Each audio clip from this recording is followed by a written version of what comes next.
Welcome back guys, welcome to Tech Layer. നമ്മുടെ ഇന്നത്തെ വീഡിയോയ്ക്കകത്ത് കാണാൻ പോകുന്നത് എന്താണ് MLA9 അല്ലെങ്കിൽ MLA ഫോർമാറ്റ് 9 എന്ന് പറയുന്നതാണ്. സോ നിങ്ങൾ ഫസ്റ്റ് വീഡിയോ കണ്ടില്ലെങ്കിൽ പോയി കണ്ടിട്ട് വരിക. എങ്ങനെ ഒരു പ്രോജക്റ്റിന് വേണ്ടി ഒരു ബുക്ക് സെലക്ട് ചെയ്യാം, എന്താണ് ഒരു വർക്ക്, എന്താണ് ഒരു തിയറി, ആ തിയറി എങ്ങനെ ഒരു വർക്കിലോട്ട് അപ്ലൈ ചെയ്യുന്നതിൽ അതിനെപ്പറ്റി നമ്മൾ ഫസ്റ്റ് വീഡിയോ ചെയ്തിട്ടുണ്ട്. സോ അതിൻ്റെ സീക്വലായിട്ട് വരുന്ന സെക്കൻഡ് വീഡിയോ ആണിത്. അപ്പം MLA ഫോർമാറ്റ് 9 വെച്ചുകൊണ്ട് എങ്ങനെയാണ് നമ്മുടെ തീസിസ് അല്ലെങ്കിൽ പ്രോജക്റ്റ് ചെയ്യാം എന്ന് നോക്കാം. സോ നമുക്ക് നേരെ വീഡിയോയിലോട്ട് പോകാം. സോ MLA എന്ന് വെച്ചാൽ മോഡേൺ ലാംഗ്വേജ് അസോസിയേഷൻ എന്നാണ് അതിൻ്റെ ഫുൾ ഫോം വരുന്നത്. അതിൻ്റെ ജസ്റ്റ് ഒരു ഡിസ്ക്രിപ്ഷൻ ഞാൻ ഇവിടെ കാണിച്ചു തരാം. ഇതെന്തിനാണ് യൂസ് ചെയ്യുന്നതെന്ന് വെച്ചാൽ നമ്മൾ നോർമലായിട്ട് നോക്കുകയാണെന്നുണ്ടെങ്കിൽ ഒരു കാര്യം ചെയ്യാൻ പറയുകയാണെന്നുണ്ടെങ്കിൽ നമുക്ക് തോന്നുന്ന രീതിയിൽ ആ കാര്യം ചെയ്യും. അതേ കാര്യം തന്നെ ഒരു ഓർഡർ അവർ പറയുകയാണെന്നുണ്ടെങ്കിൽ ആ ഒരു ഓർഡർ അനുസരിച്ച് നമ്മൾ ചെയ്യും. സോ നമ്മൾ ചെയ്യാൻ പോകുന്ന പ്രോജക്റ്റിനൊരു ഓർഡറും ഒരു നല്ലൊരു എല്ലാ പ്രോജക്റ്റും കാണാൻ ഒരു സിമിലർ ആയിട്ട് അല്ലെങ്കിൽ ഒരു പാറ്റേൺ സിമിലാരിറ്റി കിട്ടാൻ വേണ്ടിയിട്ടാണ് അവർ ഇതുപോലെ ഒരു റൂൾസ് ആൻഡ് റെഗുലേഷൻസ് എഴുതിയിരിക്കുന്നൊരു ബുക്ക് അല്ലെങ്കിൽ ഒരു സംഭവത്തെ പറ്റി പറയുന്നത്. അപ്പോൾ ഈ ഒരു MLA ഫോർമാറ്റ് 9ൻ്റെ അകത്ത് എന്തൊക്കെയാണ് വരുന്നതെന്ന് വെച്ചാൽ കുറച്ച് സെറ്റ് ഓഫ് റൂൾസും റെഗുലേഷൻസുമാണ് നമ്മൾ എങ്ങനെ പ്രോജക്റ്റ് ചെയ്യാമെന്ന്. പ്രോജക്റ്റ് ചെയ്യാമെന്ന് കൊണ്ടുദ്ദേശിക്കുന്ന ആ ഒരു പ്രോജക്റ്റിൻ്റെ ഫോർമാറ്റിങ്. അതായത് ഞാൻ ഒരു എക്സാമ്പിൾ പറയാം. നമ്മുടെ ക്ലാസ്സിൽ ഒരു 30 പേരുണ്ട്. 30 പേരോട് പറയുകയാണ് നിങ്ങൾ പ്രോജക്റ്റ് ചെയ്തുകൊണ്ട് വരണമെന്ന്, ഇങ്ങനെയൊക്കെയാണ് ചെയ്യേണ്ടതെന്ന് പറഞ്ഞ് എങ്ങനെയാണ് പ്രോജക്റ്റ് ചെയ്യേണ്ടതെന്ന് പറഞ്ഞു കൊടുത്തു. എന്നിട്ട് അവർ 30 പേരും 30 രീതിയിലായിരിക്കും പ്രോജക്റ്റ് ചെയ്തുകൊണ്ടിരുന്നത്. ചിലർ എഴുതിക്കൊണ്ട് വരായിരിക്കും, ചിലർ ടൈപ്പ് ചെയ്തുകൊണ്ട് വരായിരിക്കും. ആ ടൈപ്പ് ചെയ്യുന്നത് തന്നെ പല ഫോർമാറ്റിൽ കാണും. ചില സ്ഥലത്ത് സ്പേസ് ഇട്ട്, ചില സ്ഥലത്ത് സ്പേസ് ഇടാതെ, ചിലർ കുറച്ച് എല്ലാം ബോൾഡാക്കി ചെയ്യും, ചിലർ എല്ലാം സിമ്പിളായിട്ട് ചെയ്യും. അങ്ങനെയൊന്നും വരാതിരിക്കാൻ വേണ്ടിയിട്ടാണ് നമ്മൾ ഒരു റൂൾസ് ആൻഡ് റെഗുലേഷൻസ് എഴുതിയിരിക്കുന്ന ഒരു സംഭവമാണ് ഈ ഒരു MLA ഫോർമാറ്റ് 9 എന്ന് പറയുന്നത്. ഇതിനു മുമ്പ് വരെ ചെയ്തുകൊണ്ടിരുന്ന MLA ഫോർമാറ്റ് 8 ആണ്. ഈ വർഷം തൊട്ട് MLA ഫോർമാറ്റ് 9 ആണ് എല്ലാവരും യൂസ് ചെയ്യാൻ തുടങ്ങുന്നത്. സോ ആ ഒരു കറക്റ്റ് ഓർഡർ കിട്ടാൻ വേണ്ടിയിട്ടാണ് ഇത് യൂസ് ചെയ്യുന്നത്. ഇനിയിപ്പോൾ ഞാൻ പറഞ്ഞുതരാം ഇതിൻ്റെ ഒരു ബേസിക് റൂള് എന്താണെന്ന്. നിങ്ങൾ ഇത്ര നേരം എൻ്റെ വീഡിയോ കണ്ടില്ലേ? ഈ ഒരു വീഡിയോ നിങ്ങൾക്ക് ഇൻഫോർമേറ്റീവായിട്ട് തോന്നിയിട്ടുണ്ടോ? ഉണ്ടെങ്കിൽ നിങ്ങൾക്ക് എനിക്ക് ക്യാഷിൻ്റെ രൂപത്തിൽ നിങ്ങളുടെ താങ്ക്സ് ഒക്കെ അറിയിക്കാവുന്നതാണ്. സോ നിങ്ങൾക്ക് എനിക്ക് ഫണ്ട് ഡൊണേറ്റ് ചെയ്യണം എന്നാണെങ്കിൽ ഇതാ ഈ കാണുന്ന QR കോഡ് സ്കാൻ ചെയ്യുക, അല്ലെങ്കിൽ ഈ കാണുന്ന UPIയിലോട്ട് നിങ്ങൾക്ക് ഫണ്ട് അയച്ചു തരാമെന്നാണ്. അതിൻ്റെ തൊട്ട് താഴെ നോട്ടിൻ്റെ അവിടെ നിങ്ങൾക്ക് പറയാനുള്ള കാര്യം നിങ്ങൾ എഴുതി അറിയിക്കുക. അത് ഞാൻ അടുത്ത വീഡിയോയിൽ എടുത്ത് പറയുന്നതാണ്. സോ നമുക്ക് ബാക്കി വീഡിയോ കാണാം.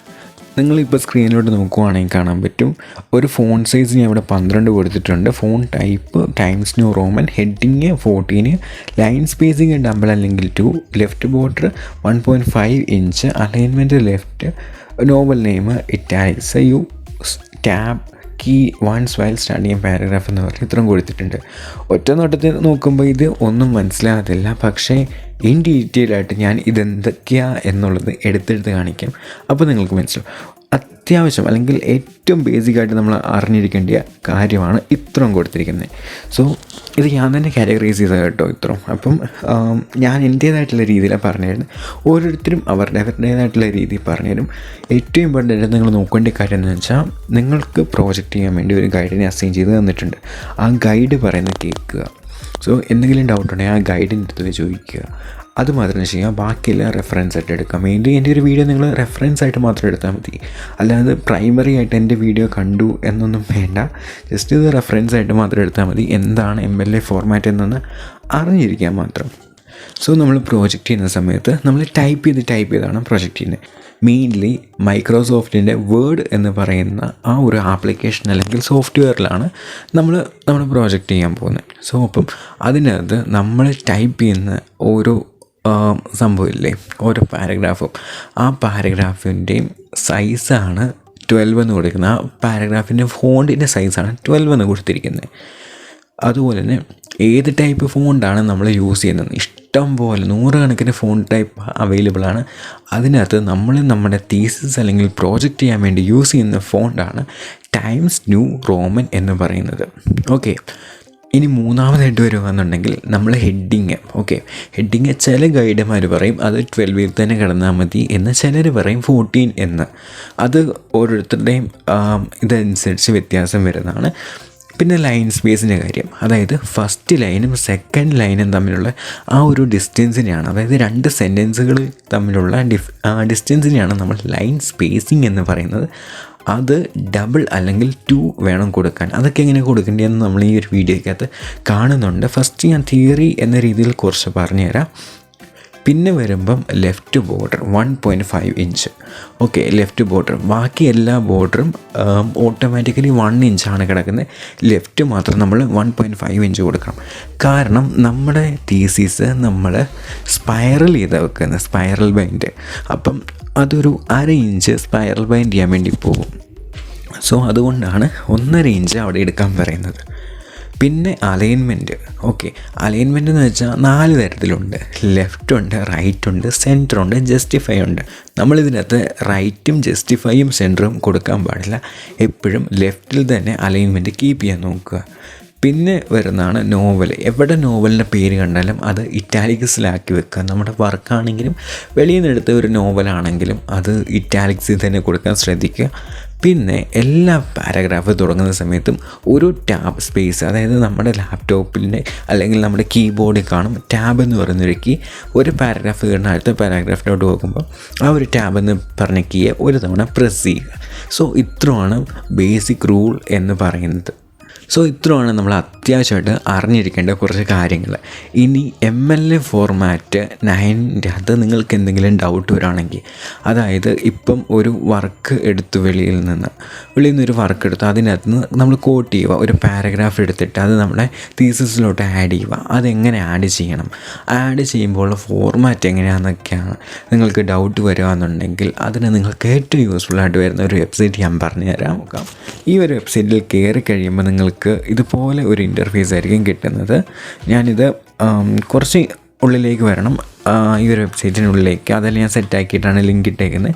ഇതിൻ്റെ സൈഡിൽ നമുക്ക് കുറച്ച് ഓപ്ഷൻസ് കാണാൻ പറ്റും. ഫസ്റ്റ് തന്നെ ഹോമിലാണ് കിടക്കുന്നത്. അപ്പം ഈ ഹോം എന്ന് പറഞ്ഞ സെക്ഷനിൽ നോക്കുകയാണെന്നുണ്ടെങ്കിൽ ഈ MLA ഹാൻഡ് ബുക്ക് എന്ന് പറഞ്ഞ സൈഡിൽ ഇരിക്കുന്നുണ്ടോ, ഈ ഒരു ബുക്ക് നിങ്ങൾക്ക് ബുക്ക് സ്റ്റോളിൽ നിന്ന് മേടിക്കാൻ കിട്ടും. നിങ്ങളുടെ ലൈബ്രറിയിൽ അവൈലബിൾ ആണെങ്കിൽ അവിടെ നിങ്ങൾക്ക് എടുക്കാൻ പറ്റും. ഇതിനകത്ത് സകലമായ സംഭവങ്ങൾ കിടപ്പുണ്ട്. ഈ ഒരു ബുക്ക് പ്രോജക്റ്റിൽ നിന്ന് എങ്ങനെയാണെന്നുള്ളതിനെ പറ്റി, അതിൻ്റെ ഫോർമാറ്റിങ്ങിനെ പറ്റി. ഓക്കെ, ഇത് അതിൻ്റെ ഒരു ഡിജിറ്റൽ വെർഷൻ, അല്ലെങ്കിൽ കുറച്ചും കൂടി ഈസി ആയിട്ട് ആക്സസ് ചെയ്യുന്ന. ഇത് ഞാൻ BAക്ക് പഠിച്ചപ്പോൾ എൻ്റെ ഗൈഡ് ഉണ്ടായിരുന്നു, അലീന എന്ന് പറയുന്ന മിസ്സായിരുന്നു. മിസ്സ് എനിക്ക് തന്നാണ്. ഞങ്ങൾ MLA ഫോർമാറ്റ് 8 വെച്ചാണ് ചെയ്തത്. അപ്പോൾ മിസ്സ് എനിക്ക് തന്ന വെബ്സൈറ്റാണ്. ഇതിൽ തന്നെ MLA 8 കിടപ്പുണ്ട്. വേറെ കുറേ ഗൈഡുകൾ ഇതിനകത്ത് കിടപ്പുണ്ട്. നമുക്ക് ആവശ്യമുള്ളത് ഈ ഒരു സംഭവമുണ്ട്. ഞാൻ ഇത് തന്നെ എടുത്ത് കാണിക്കാം. ഇതിനകത്ത് കുറച്ച് ഓപ്ഷൻസ് കൊടുത്തിട്ടുണ്ട്. ഫസ്റ്റ് തന്നെ കോർ എലമെൻറ്റ് ഓഫ് MLA എന്ന് കൊടുത്തിട്ടുണ്ട്. ഇവിടെ author, title of swords, title of container, version number, publisher, അങ്ങനെ കുറേ സംഭവം കൊടുത്തിട്ടുണ്ട്. ഇതിനകത്ത് ഓതറിനെ പറ്റിയിട്ട് നിങ്ങൾക്ക് ഡൗട്ട് ഉണ്ടെങ്കിൽ അതിലൊന്ന് ക്ലിക്ക് ചെയ്യുകയാണെന്നുണ്ടെങ്കിൽ ഇത് കണ്ടോ, എങ്ങനെയാണ് ചെയ്യേണ്ടതെന്നുള്ളത് എല്ലാം കറക്റ്റായിട്ട് എടുത്ത് കൊടുത്തിട്ടുണ്ട്. സോ ഇപ്പം ഈ ഒരു ഓതർ എന്ന് പറയുന്നത് രണ്ടാമത്തെ ബോക്സ് നോക്കുവാണെങ്കിൽ നിങ്ങൾ ഹന്ന ഡാനിയൽ കെ എന്ന് പറഞ്ഞ ഒരു സംഭവം കണ്ടോ. ഇതിനകത്ത് last name, first name, middle name, comma, period എന്ന് പറഞ്ഞ ഓരോ സംഭവം എടുത്തെടുത്ത് കൊടുത്തേക്കുന്നത് കണ്ടോ, എന്തൊക്കെയാണ് സംഭവം എന്ന്. ഓക്കെ, ഇനി അത് ഈ ഒരു സംഭവം എങ്ങനെയാണ് അപ്ലൈ ചെയ്തത്, അതായത് ഹന്ന ഡാനിയൽ കെ എന്ന് പറയുന്ന ഈ ഒരു നെയിം.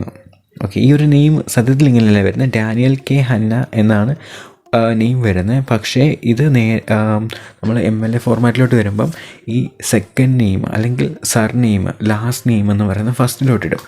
അതുകൊണ്ടാണ് ഇവിടെ എടുത്ത് കാണിച്ചിരിക്കുന്നത് ലാസ്റ്റ് നെയിം എന്ന് പറഞ്ഞാൽ ഹന്ന എന്നും ഫസ്റ്റ് നെയിം എന്ന് പറഞ്ഞാൽ ഡാനിയൽ എന്നും മിഡിൽ ഇൻഷ്യൽ എന്ന് പറഞ്ഞിട്ട് കെ എന്നും കൊടുത്തിട്ടുണ്ട്. അതിൻ്റെ ഇടയ്ക്ക് വന്ന് നിൽക്കുന്ന ഒരു ചെറിയ കുത്ത് വരെ അവർ കറക്റ്റായിട്ട് മാർക്ക് ചെയ്തിട്ടുണ്ട്. ആ കുത്തിനെ നമ്മൾ പറയുന്നതാണ് പീരീഡ്. ഓക്കെ, നിങ്ങൾ ഇപ്പോൾ തൊട്ട് ശ്രദ്ധിച്ചോളാം, പീരീഡ് എന്നാണ് പറയുന്നത്, അല്ലാതെ ഫുൾ സ്റ്റോപ്പ് അല്ലെങ്കിൽ ഡോട്ട് എന്നല്ല പറയുന്നത്, പീരീഡ് എന്നാണ് പറയുന്നത്. ഈ കോമയ്ക്ക് നമ്മൾ കോമ എന്ന് തന്നെയാണ് പറയുന്നത്. ഓക്കെ, ഇനിയിപ്പം ഒരു ഓതറിനെ സൈറ്റ് ചെയ്യുമെന്ന് വെച്ചോ, നമ്മുടെ ആ ഒരു പ്രോജക്റ്റിൽ അല്ലെങ്കിൽ തീസിസിൽ ഓതറിനെ സൈറ്റ് ചെയ്യുമെന്ന് വെച്ചോ, അതിൻ്റെ കാര്യമാണ് പറയുന്നത്. begin the entry with the author's last name followed by a comma and the rest of the name as presented in the work and this element with the period. അതായത് എഡ്വേർഡ് സൈഡ് നമുക്കറിയാലോ, orientalism, famous ആയിട്ടുള്ള book orientalism എന്നൊക്കെ പറയും. അപ്പം Edward സൈഡിൻ്റെ പേര് എഴുതിയപ്പം Edward side എന്ന് അതേപടി എഴുതാതെ side എഴുതിയിട്ടൊരു comma ഇട്ടിട്ട് പിന്നെയാണ് എഡ്വേർഡ് ഡബ്ല്യു എന്ന് ഇട്ടേക്കുന്നത്.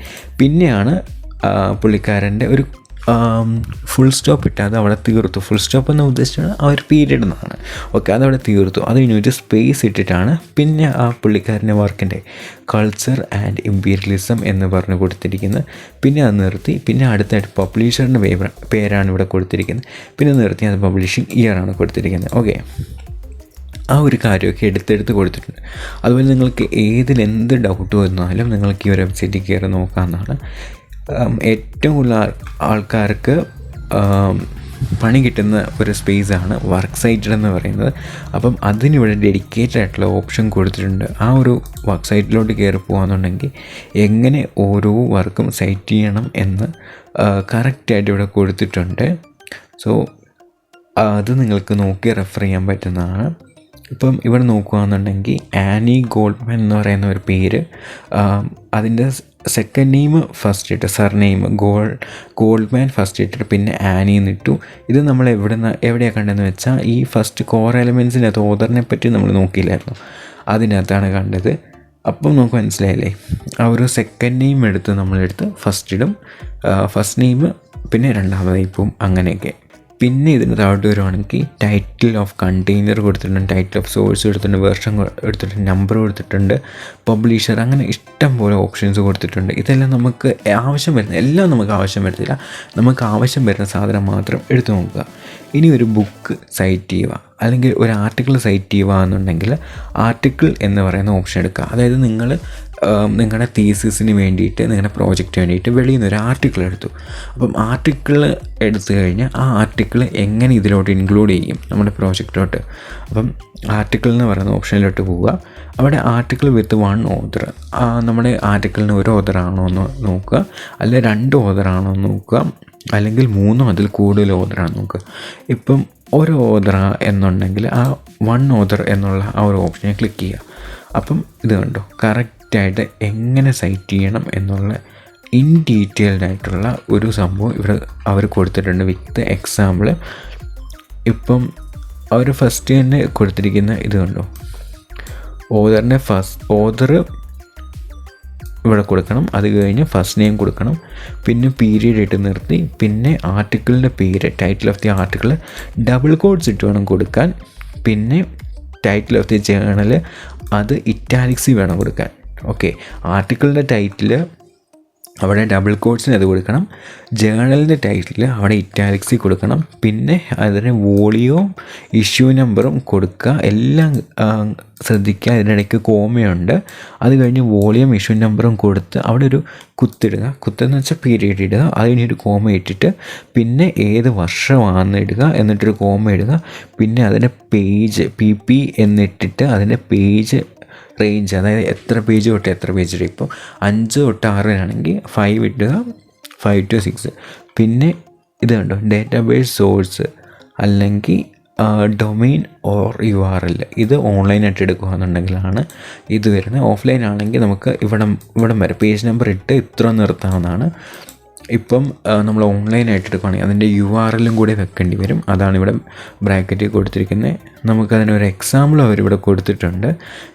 ഇപ്പം ഓതറിൻ്റെ സർനെയിം അല്ലെങ്കിൽ സെക്കൻഡ് നെയിം ഇവിടെ കൊടുത്തിട്ടുണ്ട്, അത് കഴിഞ്ഞൊരു കോമ ഇട്ടിട്ട് ഫസ്റ്റ് നെയിം ഇവിടെ കൊടുത്തു, പിന്നെ പീരീഡ് ഇട്ട് നിർത്തി.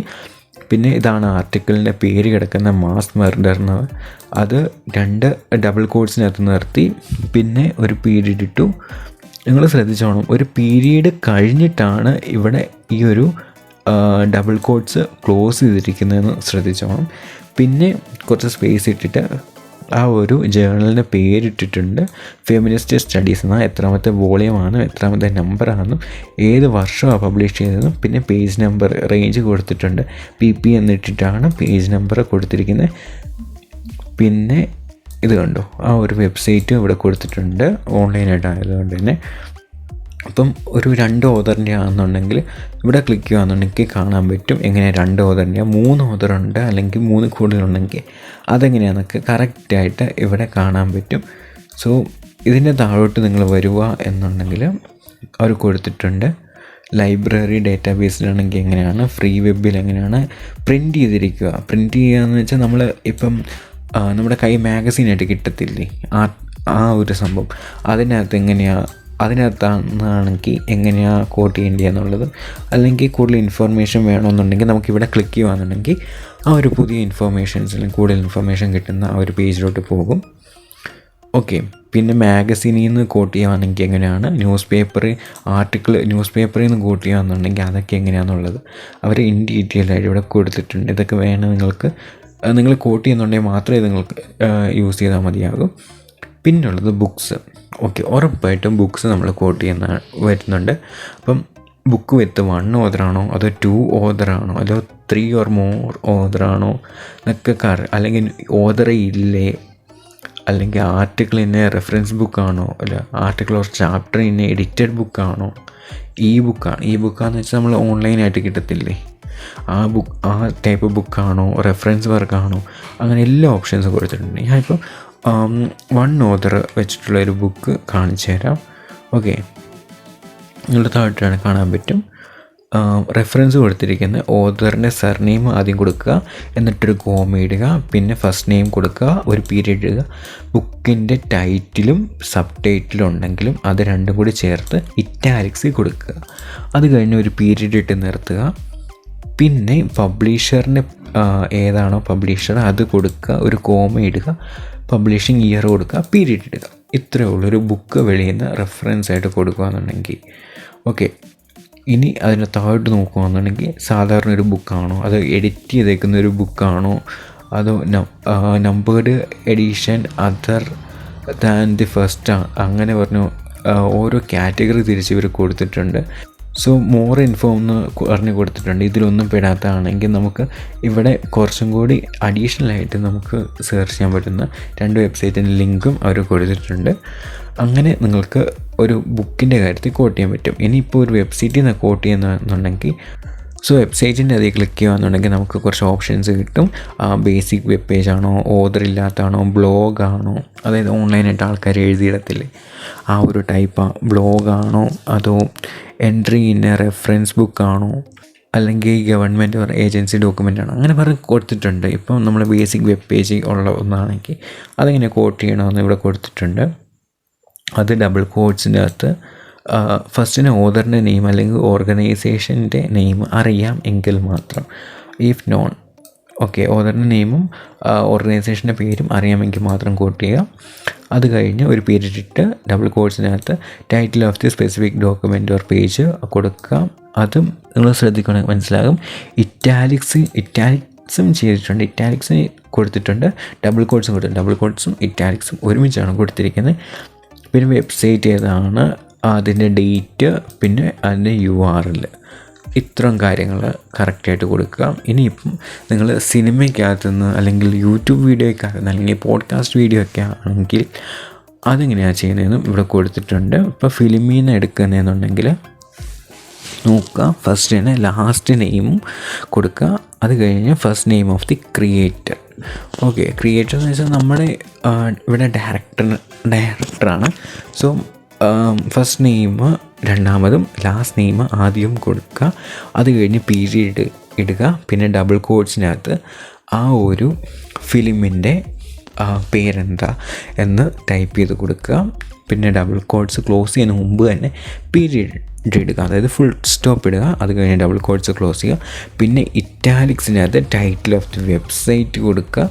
അത് കഴിഞ്ഞ് role of contributors and their first name, last name, പിന്നെ version number, published date, URL, ഇത്തരം കാര്യങ്ങൾ വെച്ച് കൊടുത്താൽ മതിയാകും. ഇനിയിപ്പം യൂട്യൂബ് വീഡിയോ എന്നുണ്ടെങ്കിൽ ഇപ്പോൾ നമുക്ക് യൂട്യൂബ് വീഡിയോ നേരത്തെ ഒന്നും ഇല്ലായിരുന്നു ഇതുപോലത്തെ ഒരു ഓപ്ഷൻ, യൂട്യൂബ് വീഡിയോ എന്ന് പറഞ്ഞ് ഇപ്പോഴാണ് വന്നു തുടങ്ങിയത്. ഇതിനകത്ത് ലാസ്റ്റ് നെയിം അല്ലെങ്കിൽ first name of the creator, okay ഏതാണ് യൂട്യൂബ് ചാനൽ അതിൻ്റെ പേര് കൊടുക്കാം. പിന്നെ ടൈറ്റിൽ ഓഫ് ദി വീഡിയോ ആ ഒരു ടൈറ്റിൽ എങ്ങനെയാണ് അവർ യൂട്യൂബിൽ കൊടുത്തിരിക്കുന്നത് അതേ രീതി ഇവിടെ കൊടുക്കുക. ടൈറ്റിൽ ഓഫ് ദി വെബ്സൈറ്റ്, ഏത് വെബ്സൈറ്റിൽ നിന്ന് എടുത്തെന്ന് കൊടുക്കുക. Role of the contributor and their first name, last name, version number, publisher, publication date, URL. Okay, URL എന്ന് വെച്ചാൽ ആ യൂട്യൂബിൻ്റെ ലിങ്ക്. ഇത്രയും കാര്യം കൊടുക്കുക. ഇനിയിപ്പം ഇമേജോ ഫിഗറോ അങ്ങനെ വല്ലതും ആണെങ്കിൽ അതും നമുക്ക് ഓപ്ഷനുണ്ട്. പിന്നെ ലെക്ചേഴ്സ് അല്ലെങ്കിൽ ഇൻ്റർവ്യൂസ്, സെക്കൻഡറി സോഴ്സ് ഇതൊക്കെ ആണെന്നുണ്ടെങ്കിൽ അതിനും ഓപ്ഷനുണ്ട്.